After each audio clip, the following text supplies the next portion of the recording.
Welcome back to Stress and Purpose in Life. I'm your host.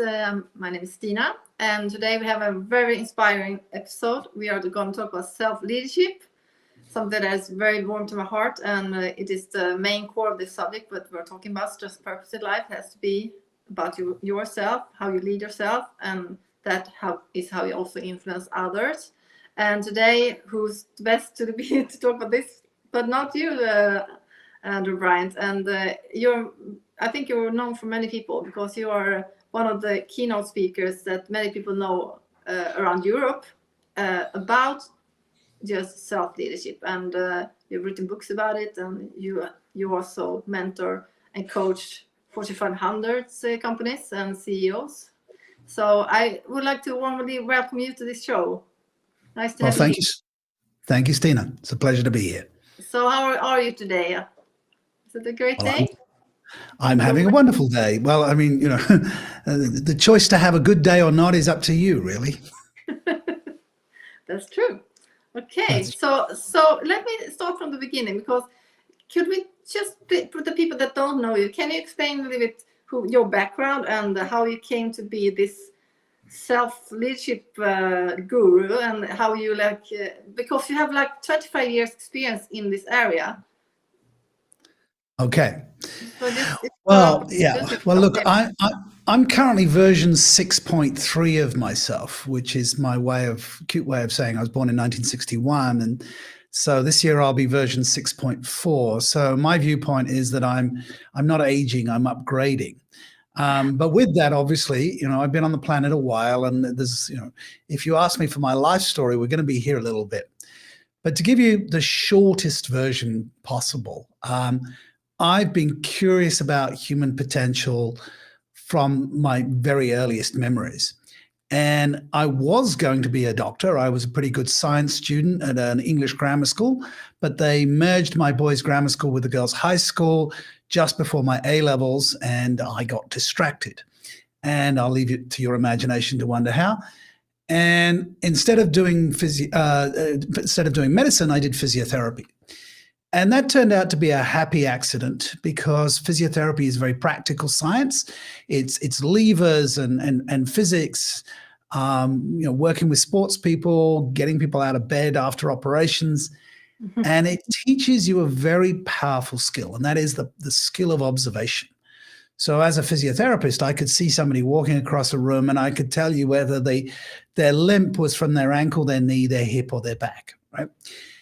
The other thing a medical training gives you is that prescription without diagnosis is malpractice. And that combination of observation and not assuming you know the answer has been the key to my journey of self-leadership. So after a couple of years of working in hospitals, after I graduated, I began to work with sports teams. I worked with a ballet company. I worked with Olympic athletes. I worked with soccer players. And then I got tired of the cold weather in London, and I moved to Australia. And in Australia, I set up a chain of clinics, and I worked with sports teams in Australia, developing my skills. Meanwhile, I had picked up a postgraduate in traditional Chinese medicine, and that gave me another aspect that was the pieces of the jigsaw puzzle for self-leadership, which is systems thinking. Because in Chinese medicine, you don't assume a cause and effect. You look at a confluence. So in Chinese medicine, you don't get sick because it's cold. You get sick because it's cold and damp. You don't get sick because it's hot. You get sick because it's hot and windy. And so that's, you start to look at the environment. Yeah. Anyway, so I ran a chain of physiotherapy clinics in Australia, and I started talking about health, and that introduced me to speaking. But then I actually went through a business crisis. I had invested heavily in wellness centers, and there was a disruption in the market. I lost a lot of money, and I faced my own challenge. I'd gone from wealthy and successful to broke and living in a backpacker's hostel. And wow. I had what I would call a pity party. I was licking my wounds and feeling sorry for myself, blaming, complaining, and playing the victim.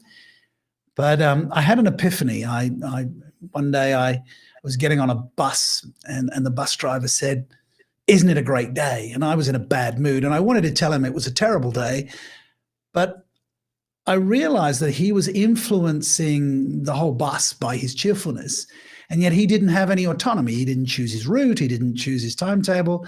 And here I was with all the education and the previous success I'd had, feeling sorry for myself. And yet he was putting a smile on everybody's face. And I kind of remembered my reading of Viktor Frankl's Man's Search for Meaning, that the last of all human freedoms is the freedom to choose our own attitude. And I went, I need to do something with this, and I need to practice turning my life around, which I did. And I started researching, and I came up with what I thought was an original title of self-leadership. I only discovered that in 1987, a guy called Charles Mance had written about it.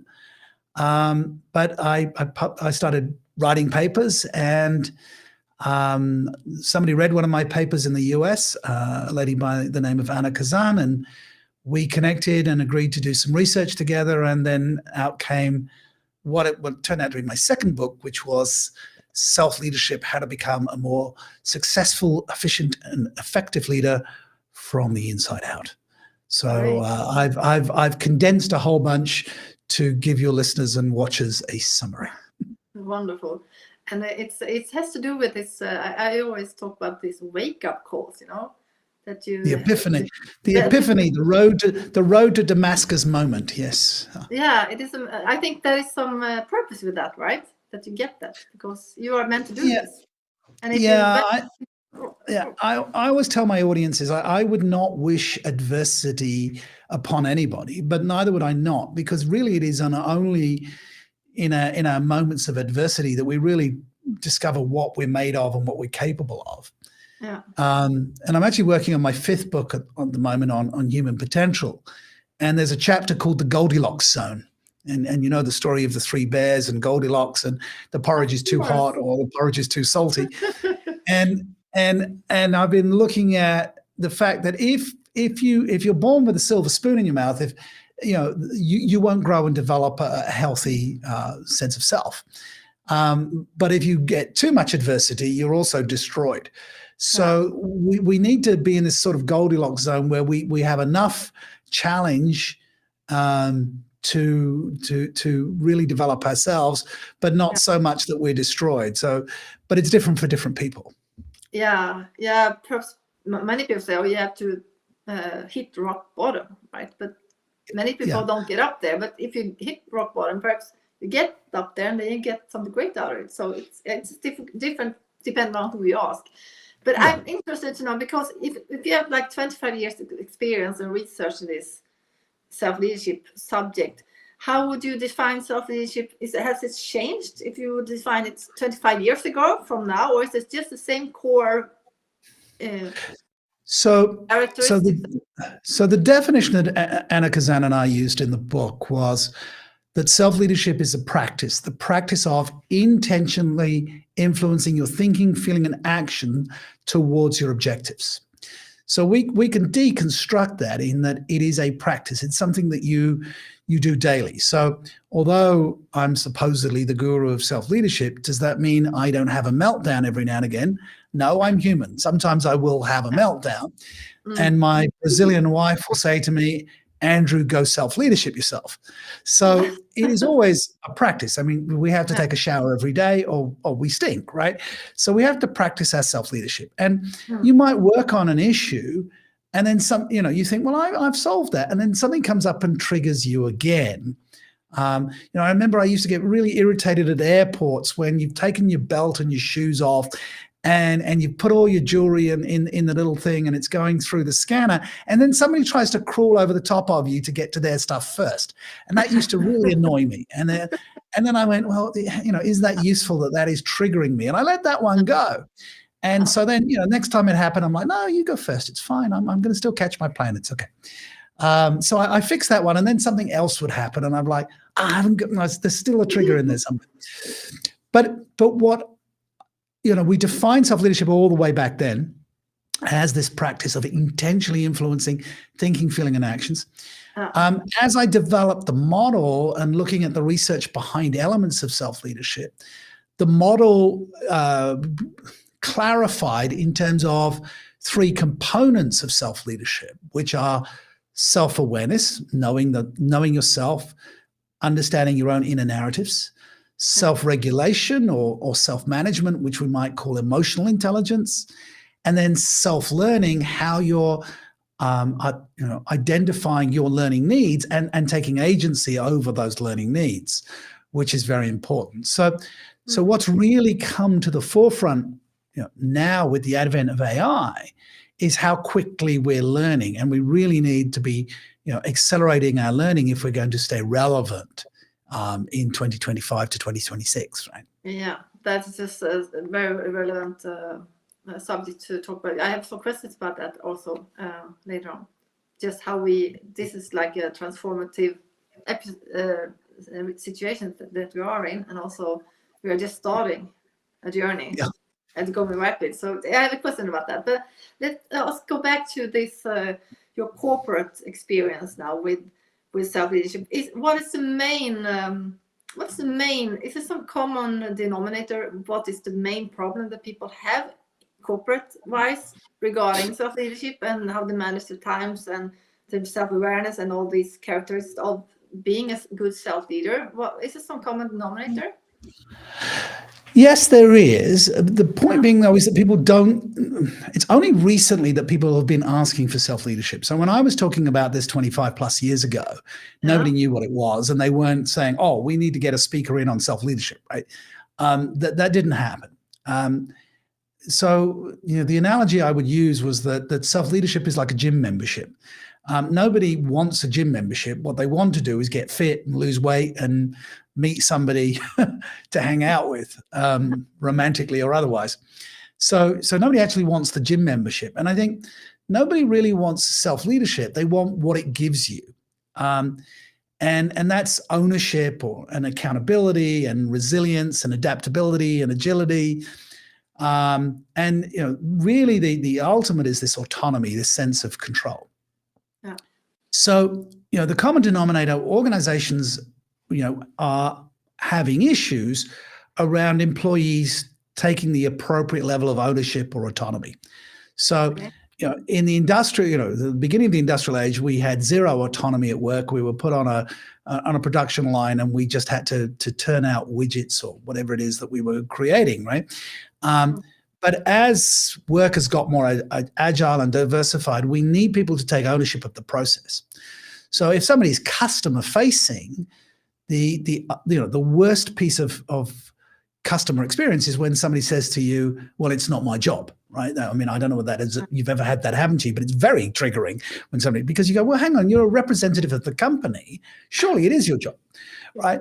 And so organizations have had to empower people customer facing to take ownership.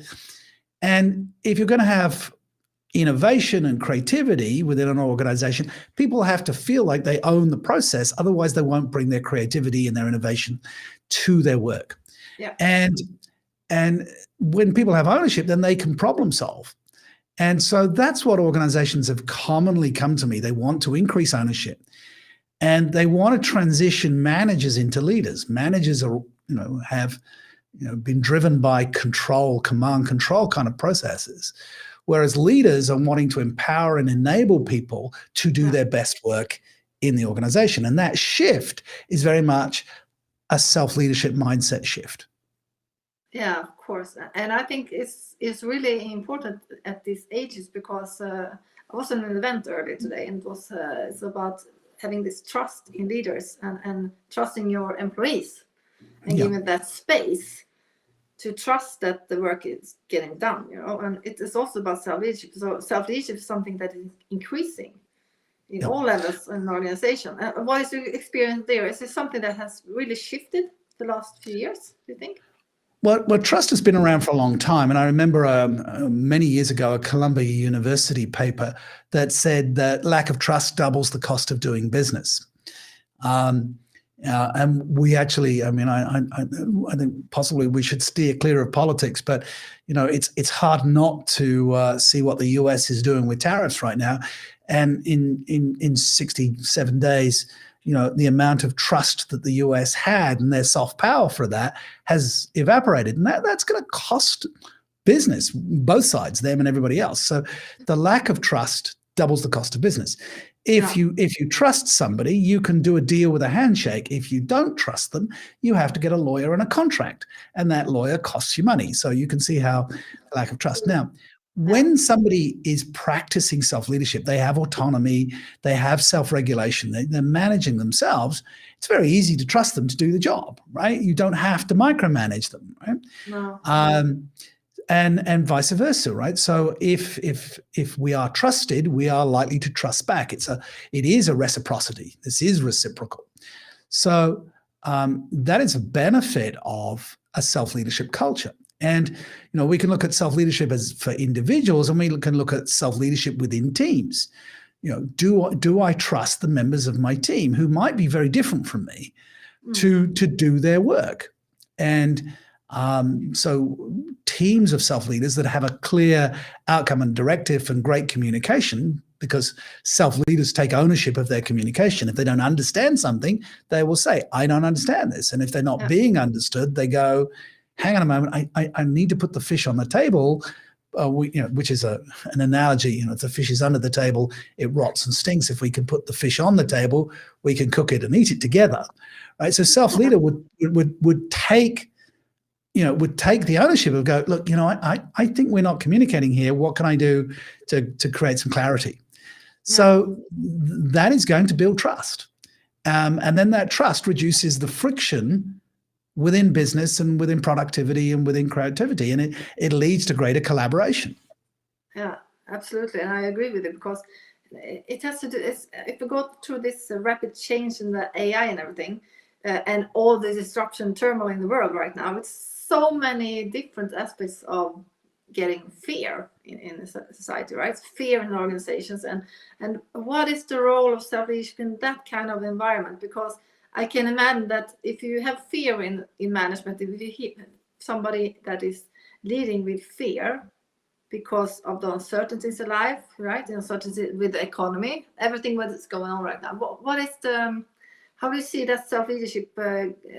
Is it something that will influence self-leadership in a bad way, and how can we use the self-leadership to not have a negative impact on an organization, and also privately? It could be both ways. Okay, well, so fear is an emotion, and self-leadership is the practice of intentionally influencing your own thinking, feeling, and actions. And so the self-leader will recognize the fear. Look, I can speak personally. I travel to the US to work, or have done, and now I have a serious question mark about whether I will be welcome to speak in the US. Whether when I go through, passport control, whether suddenly I might be rejected for the first time in my life. That is a possibility. I know Europeans who have had problems going through US customs since this administration has taken over. Yeah. So that impacts my income and revenue as a global speaker. And I have my kids at university, and that needs to get paid for. So the moment you're concerned about your income, your revenue stream, you're going to experience some anxiety. Now, whether that anxiety becomes a fear is up to you. So what I've had to do is recognize the emotional feeling of, oh, hang on, that feels like a threat. Recognize the narrative, the internal dialogue that's about that. And as a self-leader, take ownership of that and go, does this serve me? If I'm, because if I get anxious, then I'm going to go into a downward spiral, and then I'm less likely to generate alternative revenue sources. So instead, as a self-leader and taking autonomy, I'm saying, okay, maybe for the next 4 years, the US is off the table as a market. Where should I be speaking or focusing or coaching clients if it's not going to be the US for a period of time? And so that's how I would manage my own fear. Now, if I'm managing a team, I have to be very careful as the leader that I am not transmitting that fear to the team, right? I have to, as the leader, have to reframe, recognize that my team might be experiencing anxiety, and again, put that fish on the table and say, hey, we might all be a bit concerned about the rapid changes. However, We're a great team. We've faced challenges before. Let's look to our resources. What can we do? How can we be agile and innovative in turning this adversity into an opportunity? Yeah, of course. And it's really good that you say that, because you have to be reminded of that today, I think. Because, as we said, it's going rapid, everything. There's so many multiple turmoil in the world right now. So it's really good to get the reminder of that. Is it some kind of, do you have some kind of experience regarding, you talked about AI in your new book about AI. What is the main challenge that you see if you compare AI and management and the organizations as they are today with the self-leadership? Because it's going to be a changing environment for people that are both in their private life and also in their workplace. What is changed there, do you think? Is it like, do you have to think differently about self-leadership later on? Okay. So look, the calculator is a great tool, but would you use your calculator to calculate 2 + 2? Of course not. So AI is a much more powerful tool than a calculator, but there are things that you won't use it for. There are human elements that, look, you could use AI to say, look, I'm having an argument with my wife. What would a marriage counselor advise me to do to resolve this? And the AI would actually give you a pretty good answer, right? Because it would search for the best marriage counselor. But should you be doing that, right? If you're doing a robotic response in your relationship with your partner, I'm not sure that's the best use of AI. I mean, I think you have to bring the empathy, the listening, and the understanding to yourself to do that. So AI should really stand for augmented intelligence. And I think the important thing to recognize is that AI is not a robot. AI actually is collective human experience and knowledge. So we have to see this as an extension of our consciousness.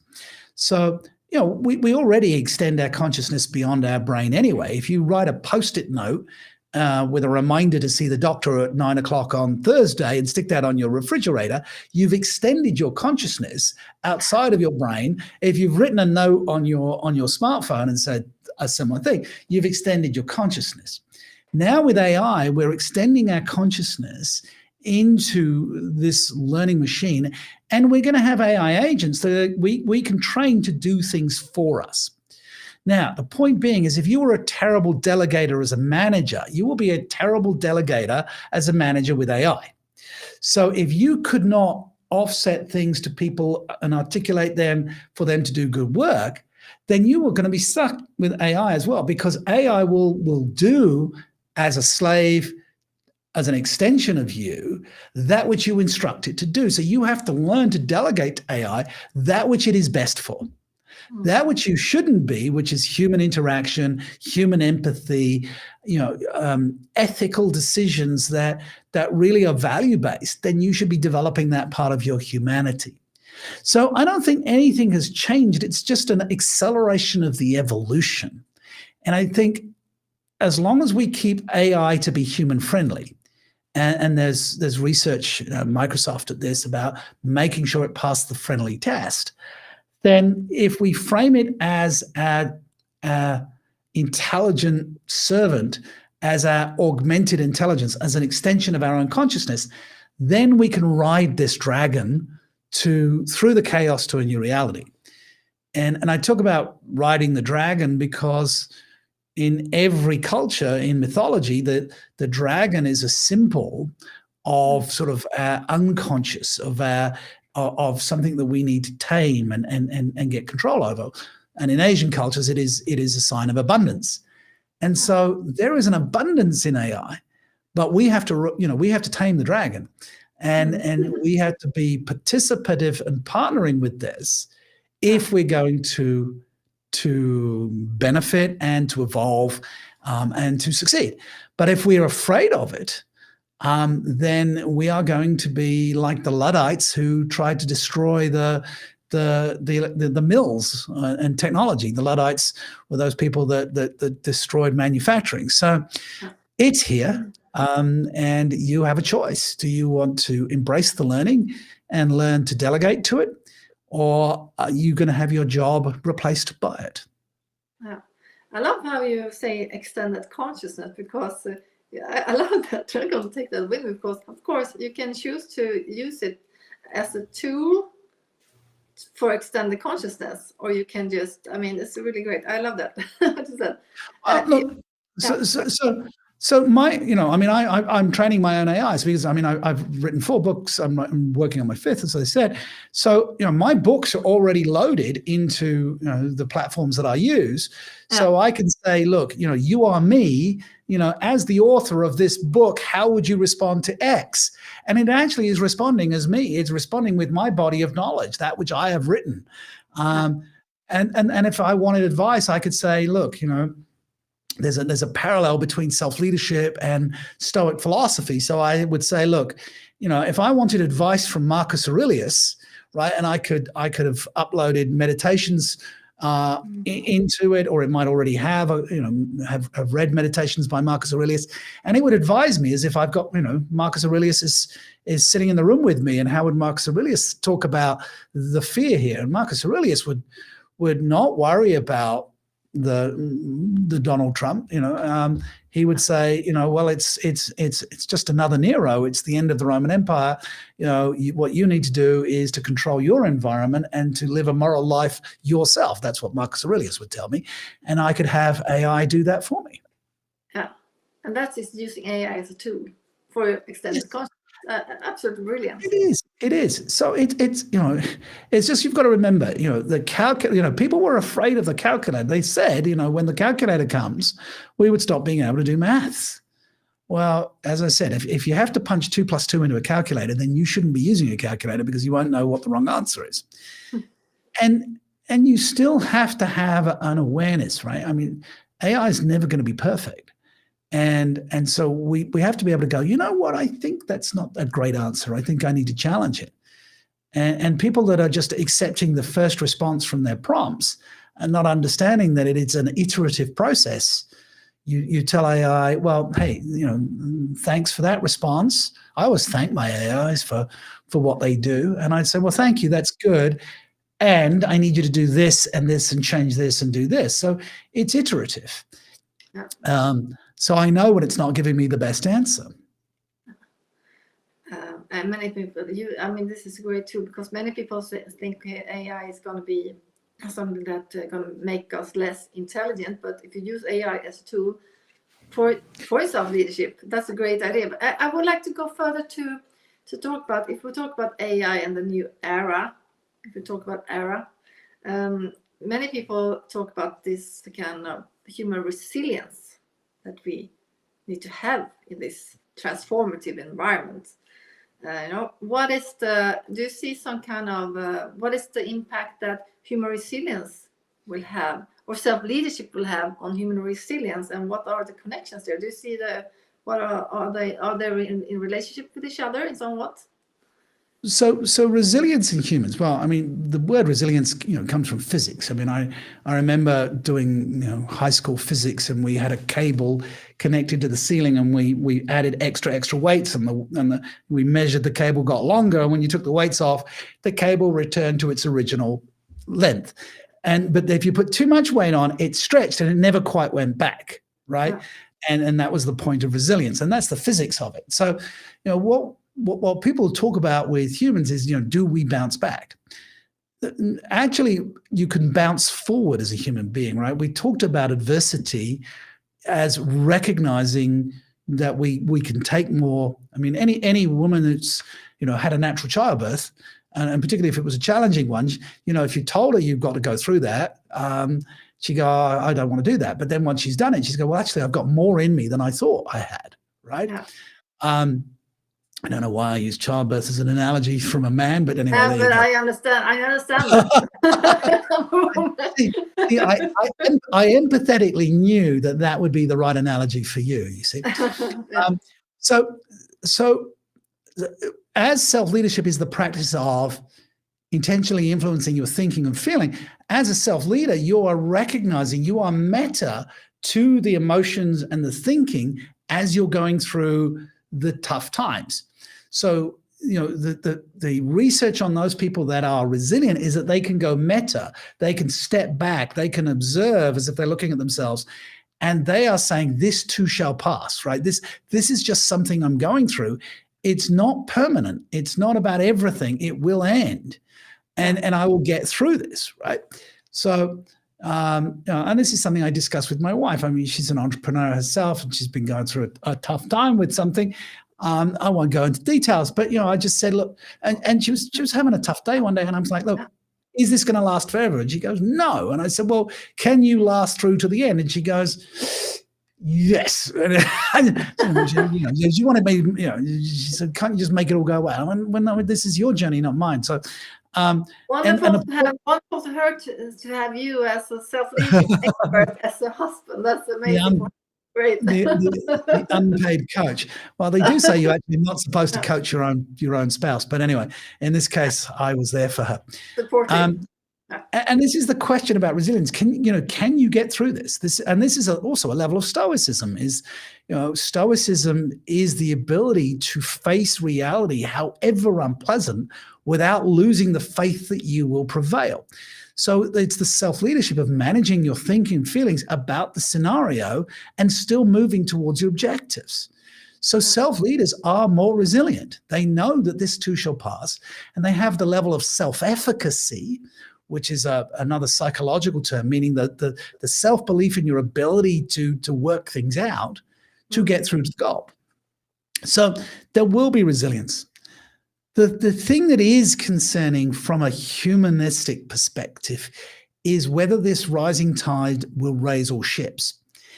And if you read Yuval Harari and *Sapiens* and some of his later works, Yuval Harari is an Israeli historian, but it's somewhat of a futurist these days, is those of us that are educating ourselves with AI and constantly learning and developing will be the beneficiaries. Those that choose not to learn, I mean, imagine if you stuck your heels in and said, well, I'm not going to learn to use a computer, right? That's it. I'm not going to learn. And I remember when they first came out, old people go, well, I don't have to learn that. Well, then the old people, did start learning to surf the internet and access the services. But if you can't use the internet today, today I had to reapply for driving. I lost my driving license. I don't know how I did it. I don't usually lose things. I don't know what happened to my driver's license. Okay. And I'm like, no, I had to go on a government website and get a new one, right? So that's triggering in and of itself, right? But I mean, imagine if I couldn't use a website, right? I can't get a new driver's license. You can't do anything today without being computer literate. Now, it's in a few years' time, it's going to be the same with AI, which is really going to be an extension of using a computer terminal. So if you stick your heels in and say, I'm not going to learn this, you are going to, you're going to be the one in a factory stitching logos on Nike shoes, I guess, because I'm sorry, there will be a massive division of humanity in terms of those that are able to leverage their humanity through these technological advancements and those that are not. Yeah. That's the scary thing, that people who are going to resist developing themselves, because self-leadership is about becoming the best version of yourself. Yeah. It's constantly about your future self, right? As I joke that I'm version 6.3 and I'll be version 6.4 later this year. And in a few years, I'll be version 7.1 and 7.2. I'm not that I'm looking forward to it in terms of I don't want to, but I'm not looking forward to it because I aim. I think that is really great. Instead of saying your age, you say a new version of it, because many people are talking, I'm version 2.0, but if you're 6.0, they have gone through a little bit more transformation and more personal development. But because this is what as living my life as a self-leader, I am constantly developing. I mean, a lot of people say to me, oh, you don't look your age. And a lot of that is about the energy, right? Is that I bring an energy to life because I'm still passionate and I'm still learning and I'm still adding value in the audiences that hire me as a speaker and the coaching clients that I have. I'm still adding value to the planet. So I get up every morning, I'm still excited. So version 6.3 has a lot less hair than version 3.3, but a lot more wisdom and hopefully a lot more compassion. Oh, amazing. I think that we can talk forever. We have so many things that people can take with them. Some key valuable things. I mean, I have many keywords from you now that I'm going to take with me. Extended consciousness and different version of yourself is really amazing. And also how self-leadership is so important in today's environment. And that is not changing. It's the same, but you have the environment around us is changing. The external environment is changing. But the external environment has always been changing. You know, nothing has been static, right? So do you have some kind of advice or something for the future versions of people to keep on going and in an ever-changing environment that they can take with them from this interview more than everything else that you have spoken about? Well, the first thing for Anna and I wrote in the 2012 book, we said nobody's turning up on a white horse to rescue you, right?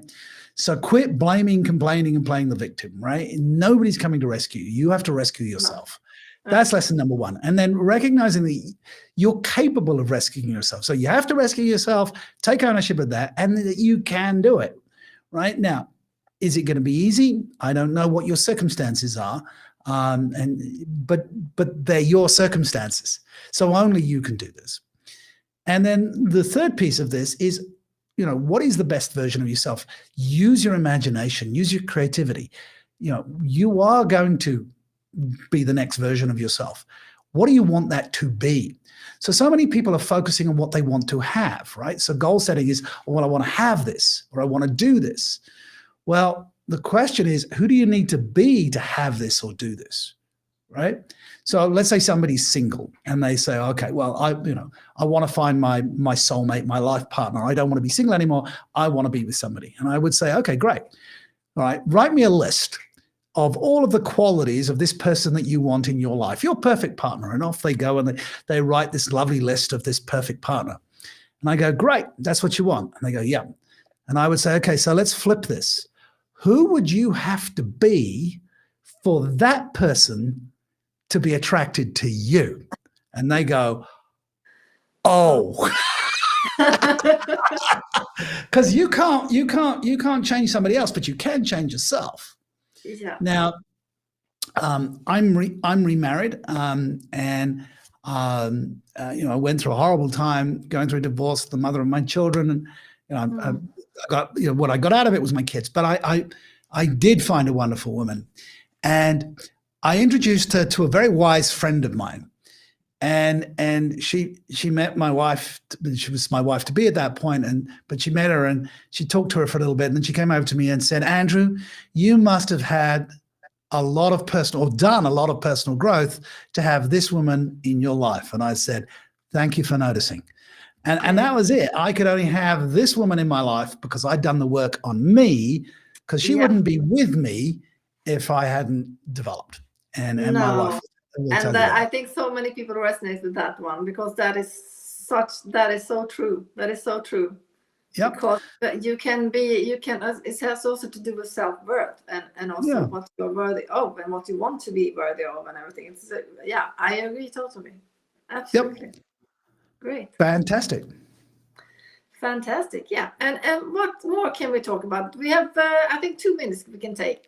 Do you want to say something more? 2 minutes more. And if you'd like something that if you'd like to talk about where people can reach out to you, or something about the new book or something. I'm really easy to find. It's selfleadership.com. You'll find all the links to everything from there. Obviously, I'm on YouTube. Amazing website. You have an amazing website. Oh, thanks. Thanks for I got lost in it. It was amazing. Okay, yeah. It could do. Obviously, you need to tidy up then if you got lost. But it was amazing. You can find everything there. Yeah, and there's links to connect with me. There's you can find me on my Facebook's a bit private these days, but I do a lot of stuff on LinkedIn. So by all means, connect with me on LinkedIn, and keep an eye out for my latest book coming out with Wiley, and that's called Potentialize. and that's how do we maximize our human potential, particularly in this environment. And I haven't finished it yet, but I'm really excited. I've interviewed some wonderful people, everything from Paralympians to astronauts to leaders of industry, and just looking at this concept of potential. And it's been such a wonderful book to write. I don't know how it ends yet, so I know it will be good, but I don't know what it is yet. But I have the faith that we'll bring it to a close in time. So that's it. So wonderful. It's been a pleasure to chat to you, and I hope your audience gets something from it. And if they connect with me, just let me know that they heard me on your show.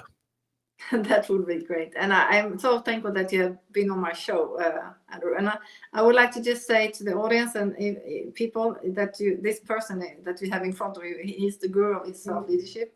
And you must connect with him because he has a lot of knowledge. And you are known for many people. So I think that you are recognized with my audience, but perhaps you people that don't, where to find him. I would like to thank you also for viewing today. And if you resonate with this episode, just click on the subscribe button here on the bottom, and then we connect. And until next time, and have a purposeful day and a purposeful life, and stay with yourself, true to yourself, and work on your self-leadership. What was it? Every day of life, right? So thank you for being here, and until next time. Bye.